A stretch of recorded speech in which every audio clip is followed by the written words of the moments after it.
So in order to understand electron configurations, you want to take a look at this. The letters, for example, S, P, D, and F, those letters represent orbitals. The s orbital can hold a maximum of 2 electrons. So let's write that down. The p orbital can hold a maximum of 6 electrons. Okay? The d orbital can hold a maximum of 10, and then the f orbital can hold a maximum of 14. So you can just memorize that by adding 4, 4, 4. The numbers represent the energy levels. So number 1 up here is the first energy level. And then you have the second energy level, 2 and 3. And then you have the third energy levels, 3, 3, 3. And then 4 and 4 and 4 and 4 are the fourth energy levels. So what I mean by an orbital and how many electrons it can hold. For example, 1s can hold 2 electrons maximum. And an orbital is basically a shell. So if you were to have an element right now, you would have the core of the element, which consists of protons and neutrons, and you have the first shell, and you would have the second shell. Okay, the first shell is 1s2, and the maximum number of electrons the first shell can hold is 2.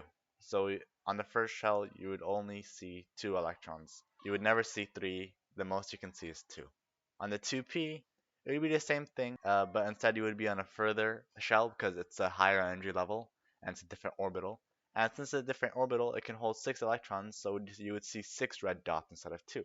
So when you're constructing electron configurations, you want to follow a specific order. This order is starting off with 1s and then ending with 4f.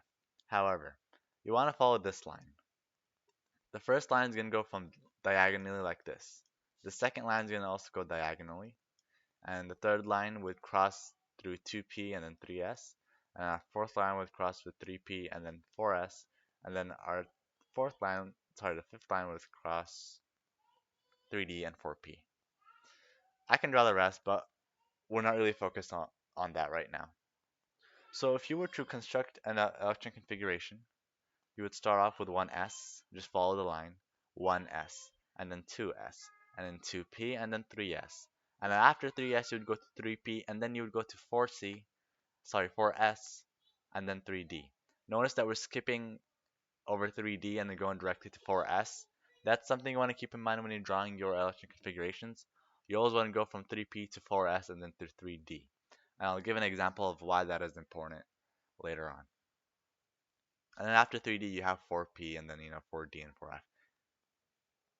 So let's start off with an example. Say that we have carbon. We know that carbon has 6 protons.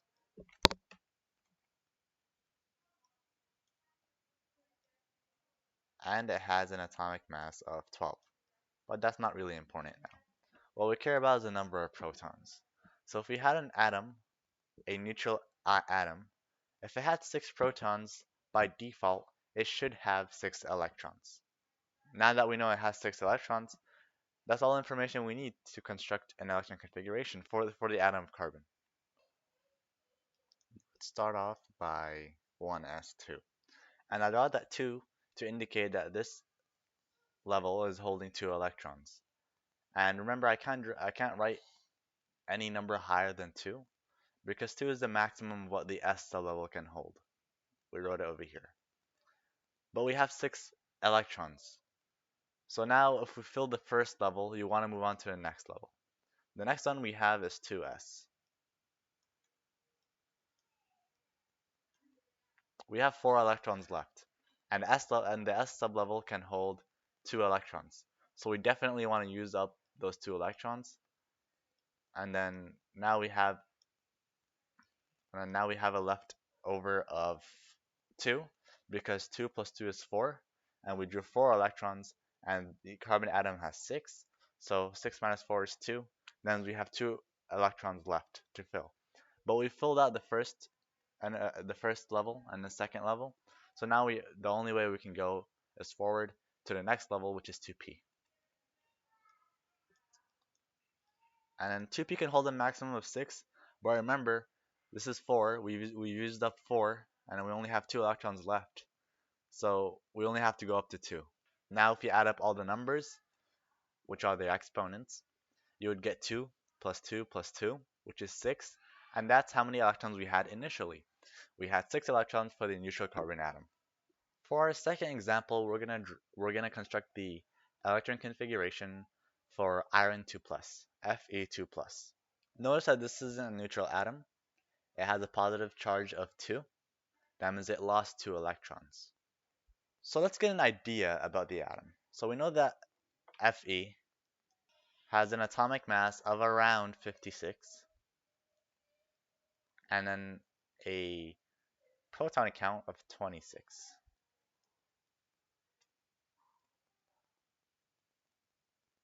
Right. And what this 2 plus is basically saying, it's saying that this Fe neutral atom lost 2 electrons. So instead of having 26 electrons, it has 24 electrons. So what we're really trying to represent is 24 electrons.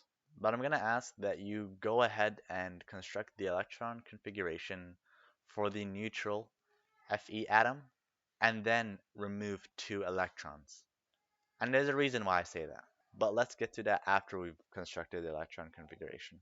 So just like last time, we're going to start off with 1s, and we have 26 electrons. For our case, we have 26 electrons that we want to fill in. So we're obviously going to push each level to its maximum number of electrons.